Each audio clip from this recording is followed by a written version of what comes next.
Assalamualaikum warahmatullahi wabarakatuh. Apa kabar sobat-sobat semuanya? Oke, sebelum dilanjut ceritanya, seperti biasa bantu tekan tombol like dan berkomentar juga. Terima kasih sesudah dan sebelumnya yang sudah tekan tombol like. Oke, kita lanjutkan saja ceritanya. Bab 469. Saya tidak melihat apapun. Dua orang yang baru saja memikirkan tentang bagaimana menghadapi saudara Feng dan bagaimana menghindari hukuman saudara Feng langsung tercengang. Mereka tidak meragukan keaslian perkataan Feng Huang karena mereka percaya pada kemampuan saudara Feng. Dan ada banyak sekali wanita di sekitar saudara Feng yang penuh nafsu. Jadi tidak mengherankan jika ada wanita seperti ini. Zhang Long sekarang berharap dia bisa menamparkan dirinya sendiri dua kali. Tatapan penuh nafsu di matanya ketika dia melihat Feng Huang barusan. Jika saudara Feng mengetahuinya, akan aneh jika dia tidak memukulinya sampai mati.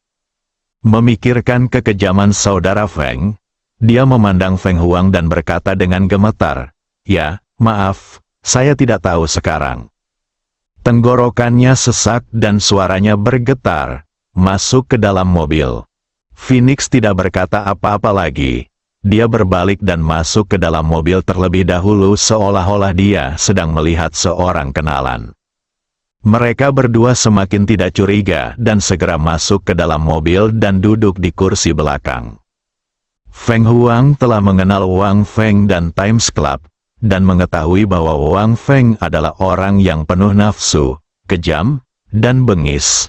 Bawahannya biasanya sangat takut padanya. Jadi dia berpura-pura menjadi saudara Feng.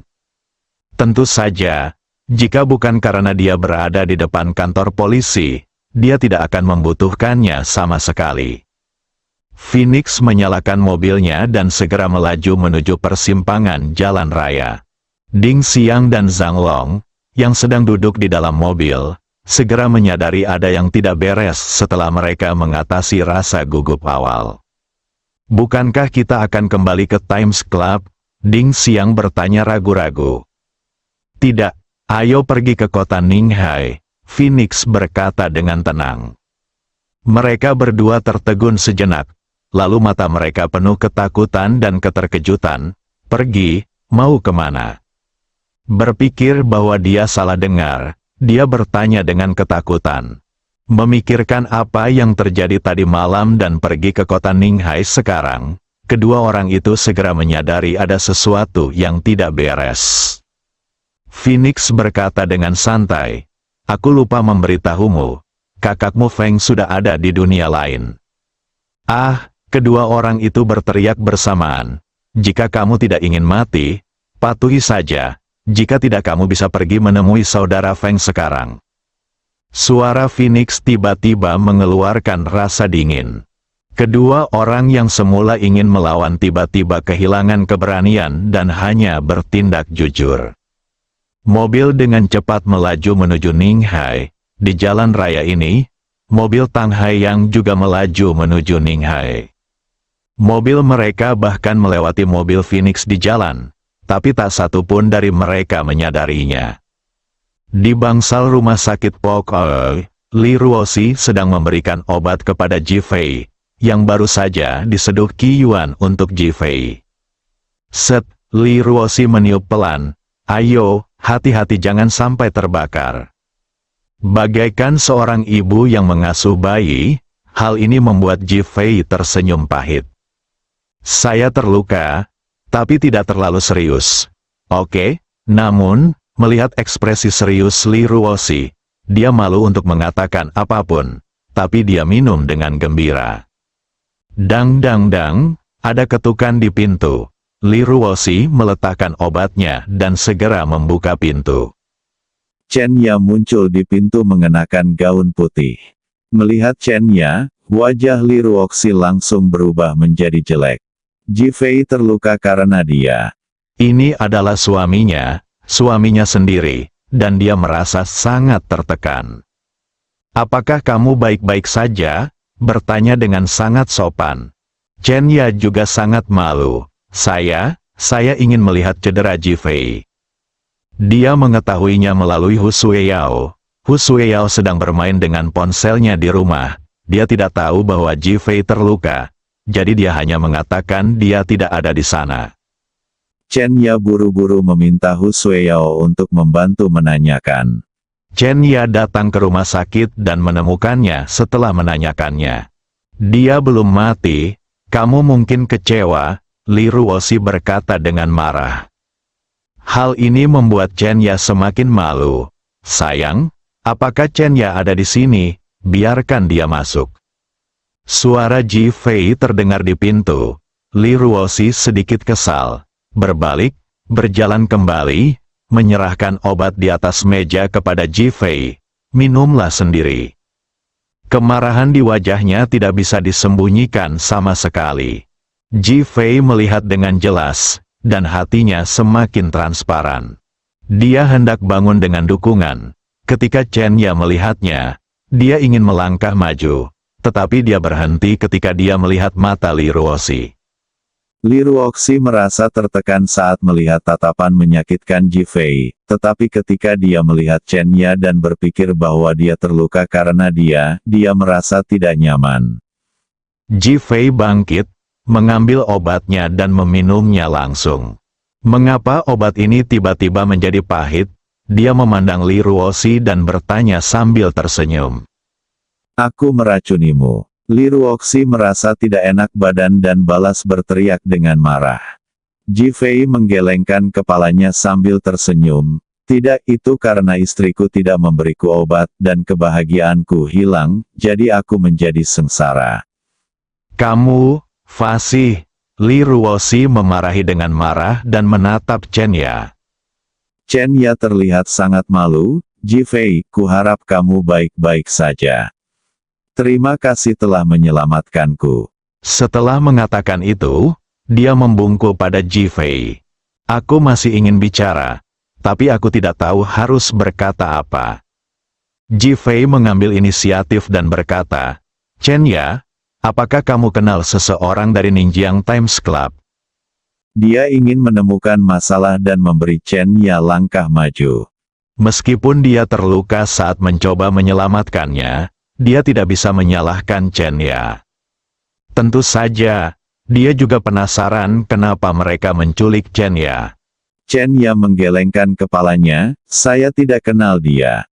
Dulu, saya tidak berhubungan dengan urusan keluarga Chen kami. Saya hanya tinggal di Ninghai. Saya tidak tahu apa-apa tentang Ninjiang. Ji Fei sedikit kecewa. Tidak apa-apa, aku hanya penasaran dan bertanya. Chen Ya mengangguk, cederamu baik-baik saja, aku akan pergi dulu. Berpaling untuk melihat Li Ruoxi, maaf, akulah yang menyebabkan Ji Fei terluka. Li Ruoxi langsung menoleh, berpikir bahwa ini adalah putri musuh ayah mertuanya yang membunuhnya, dan dia tidak ingin memaafkannya. Aku bilang tidak apa-apa, lakukan saja sesukamu, Ji Fei berkata sambil tersenyum. Chen Ya sangat berterima kasih kepada Ji Fei atas toleransinya, berbalik dan pergi dengan sedikit enggan. Ji Fei melihat ke belakang Chen Ya dan juga penasaran dengan keluarga Chen, bagaimana bisa ada orang baik dalam keluarga dengan begitu banyak orang jahat. Saya terkejut dan sedikit terganggu. Apa, kamu tidak tega mengejarnya? Jika kamu masih tidak bisa melepaskannya, aku akan memberi tempat untuknya. Li Ruoxi berkata dengan masam. Ji Fei segera menarik kembali pikirannya. Istriku cemburu lagi. Kamu bilang kamu tidak akan cemburu. Aku tidak cemburu, tidak. Ada, sialan Ji Fei. Kamu membuatku marah. Li Ruoxi berkata dan bergegas menuju Ji Fei. Ji Fei tercengang saat melihat ini. Jika dia menekannya, dia mungkin harus menangani lukanya lagi, jadi dia segera menggulingkan tubuhnya untuk menyingkir.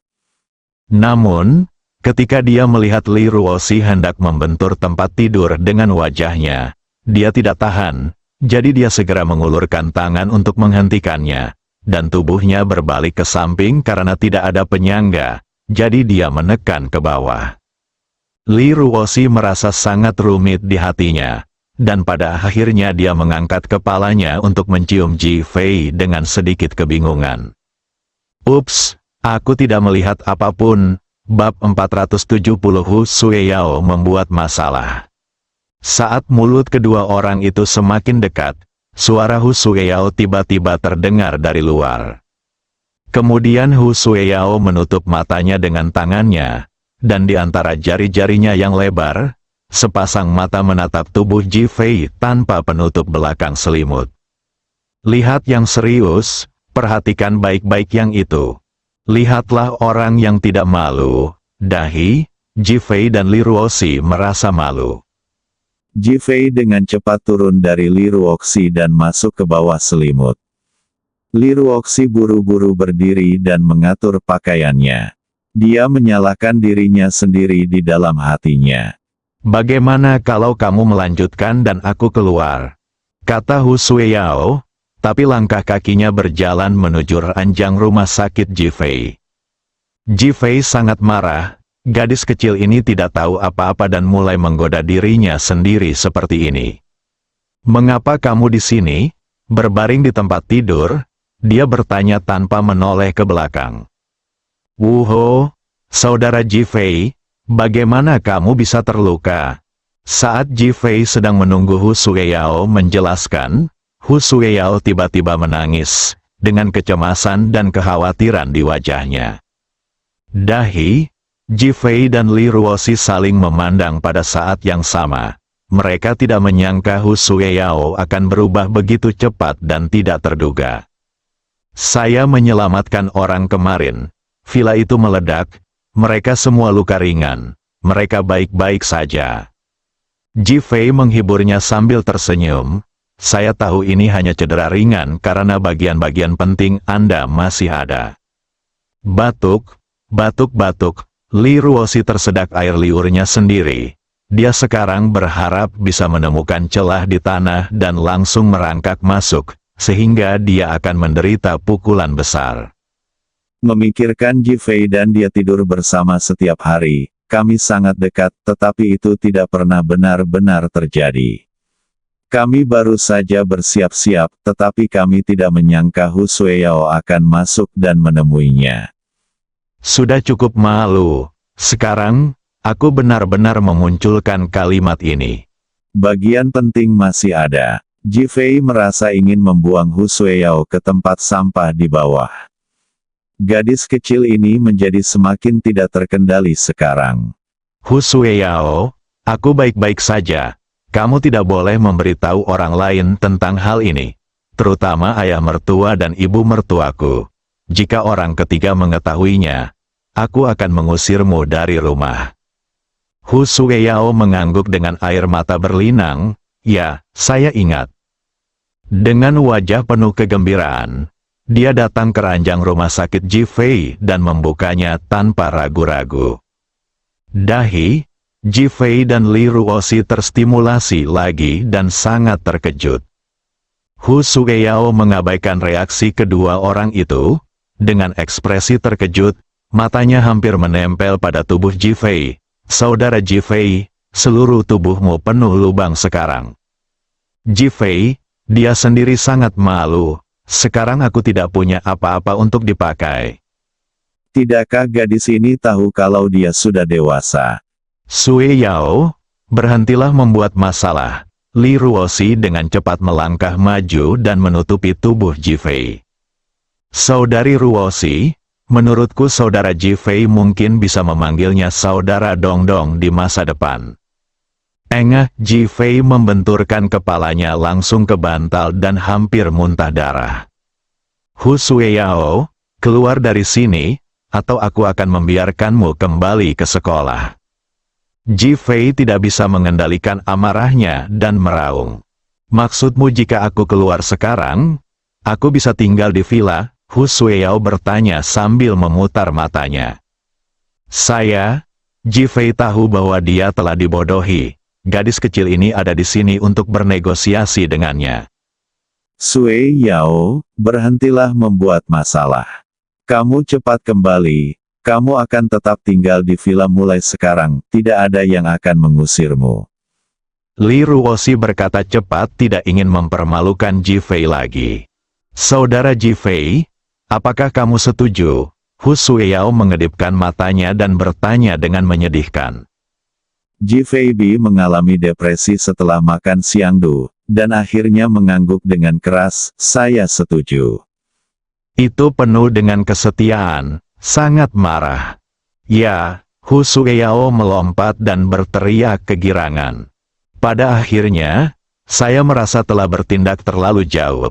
Saya memandang Ji Fei dan berpura-pura sedih dan berkata, jika Anda butuh bantuan, Anda bisa datang kepada saya. Setelah mengatakan itu, dia berbalik dan lari. Ji Fei dan Li Ruoxi menjadi bingung. Akhirnya puff, kedua pria itu tertawa pada saat bersamaan. Ji Fei Xiao tertawa karena Hu Sueyao benar-benar berani mengatakan itu. Li Ruoxi tidak lagi cemburu sekarang.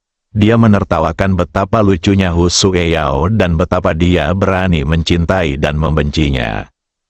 Bagaimana kamu bertemu Hu Sueyao dan Hu Yidao? Li Ruoxi tidak bisa menahan diri untuk tidak bertanya.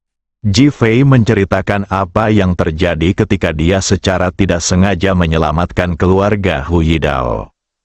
Li Ruoxi akhirnya mengerti mengapa Hu Sueyao sangat suka mengganggu Ji Fei. Itu adalah keinginan untuk mencari perlindungan.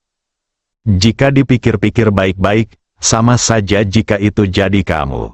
Lalu dia menggelengkan kepalanya, bukankah itu sama baginya sekarang? Tiba-tiba memikirkan kata-kata Feng Huang, Ji Fei adalah seorang pria yang menggendong saudara laki-laki dan perempuannya di pundaknya. Suamiku, kamu pria sejati. Dia memegang pipi Ji Fei dengan kedua tangannya dan berkata dengan tulus. Ji Fei menggelengkan kepalanya, sayang, kamu salah, aku bukan laki-laki. Li Ruoxi tercengang, memikirkan penampilan telanjang Ji Fei. Dia tersenyum dan menggoda. Apakah kamu benar-benar kehilangan keperawanan dan menjadi seorang wanita? Ji Fei memandang Li Ruoxi yang menawan dan mengerutkan bibirnya. Aku laki-laki, sudah besar. Wajah Li Ruoxi memerah sampai ke pangkal lehernya, dan dia menatap tajam ke arah Ji Fei. Aku benci itu, kamu tidak ingin tidur bersama setiap hari. Oke. Ada pesona tak terbatas dalam sifat centilnya. Sayang, maksudmu kamu sudah memikirkannya. Ji Fei bertanya dengan gembira. Li Ruoxi tersipu malu hingga dia ingin merangkak ke celah di tanah, dan menatap dingin ke arah Ji Fei. Benci, aku tidak memikirkannya dengan matang. Mereka yang malu dan marah akan keluar. Pintu terbuka lagi dan Phoenix masuk. Phoenix merasa suasana di ruangan itu agak ambigu. Kilatan rasa iri melintas di wajahnya, dan dia dengan cepat kembali normal.